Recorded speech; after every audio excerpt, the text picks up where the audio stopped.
227 জনকে বাদ দেওয়া হয়। তখন থেকেই আপনারা জানেন যে আমরা পজিটিভলি অ্যাপ্রোচ করে আসছি। প্রেস ক্লাবেও আমরা সম্মেলন করেছি, এর আগেও জাতীয় ঢাকা বিশ্ববিদ্যালয়ের সেন্ট্রাল লাইব্রেরির সামনেও সম্মেলন করেছি। আমরা বারবারই জনপ্রশাসন মন্ত্রণালয়ের কাছে বলতে চাচ্ছি যে আমরা নিরপরাধ, আমাদেরকে পুনরায় ভেরিফিকেশন করে আমাদেরকে গেজেটভুক্ত করা হোক। আমরা এভাবেই পজিটিভলি অ্যাপ্রোচ করে আসছি এবং আমরা এভাবেই অ্যাপ্রোচ করে যাবো। জনপ্রশাসন মন্ত্রণালয়ের সিনিয়র সচিব স্যার যেহেতু বলেছিলেন যে 3টা ক্রাইটেরিয়ার মধ্যে যারা পড়বে না তাদের সবাইকে গেজেটভুক্ত করা হবে, স্যার কিন্তু এই কথা বলেছিলেন এবং প্রেসের সামনেই বলেছিলেন। আমরা চাই সিনিয়র সচিব স্যারের এই প্রতিশ্রুতির বাস্তবায়ন করা হোক।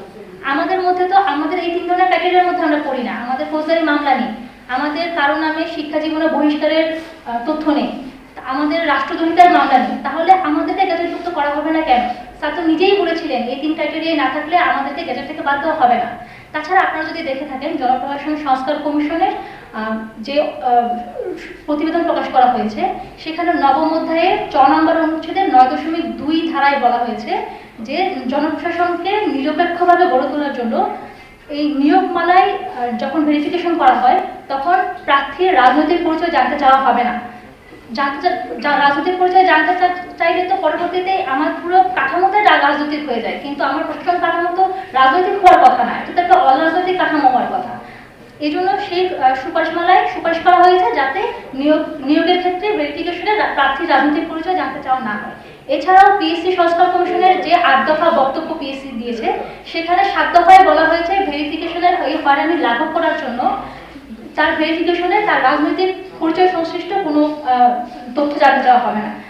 এছাড়াও আপনারা দেখেছেন 28তম থেকে 41তম বিসিএস এ গত সরকারের আমলে যারা এ ধরনের রাজনৈতিক ট্যাগের কারণে নিয়োগ বঞ্চিত ছিল তাদেরকে বর্তমান সরকার এসে 259 জনকে মানে 2 দিনেই গেজেটভুক্ত করেছেন এবং যাতে আগামী 44 বিসিএস থেকে যারা আছে তারা যাতে ভেরিফিকেশনের এই হয়রানির মধ্যে না পড়ে সেজন্য সরকার ইতিমধ্যে একটি খসড়া প্রণয়ন করেছে এবং মন্ত্রণালয়ে প্রেরণ করেছে। সরকার যাচাই বাছাই শেষে হয়তো নীতিমালা জারি করবে। তাহলে 28তম থেকে 41-এ যারা বঞ্চিত ছিল তাদেরকে গেজেটভুক্ত করা হলো। 44তম থেকে যারা ভবিষ্যতে আসছে এই সিভিল সার্ভিসে তারা যাতে বঞ্চিত না হয় সেজন্য খসড়া বিধিমালা প্রণয়ন করা হচ্ছে। তাহলে মাঝখানে আমরা 43তম বিসিএস এর এই 65 জন কি দোষ করলাম যে আমাদেরকে, আপনারা যদি বলে থাকেন যে রাজনৈতিক ট্যাগের কথাও বলে থাকেন তাহলে ওই ইস্যুতেও বা মানে আমাদেরকে গেজেট বঞ্চিত করা হচ্ছে কেন? তাহলে যদিও আমাদের এখানে আমরা রাজনৈতিক সংশ্লিষ্টতা আমাদের নেই, তারপরেও আমি ঠিক জানি না যে ঠিক কী কারণে আমাদেরকে গেজেট বঞ্চিত করা হলো।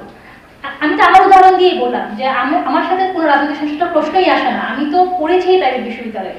তাহলে আমার রিপোর্টে যদি লেখা হয়ে থাকে আমি রাজনৈতিকভাবে সংশ্লিষ্ট, সেটি কি ভুল তথ্য না? তাহলে আমার ওই ভুল ভেরিফিকেশনের জন্য আমাকে এই দুর্ভোগ পোহাতে হবে বলেন?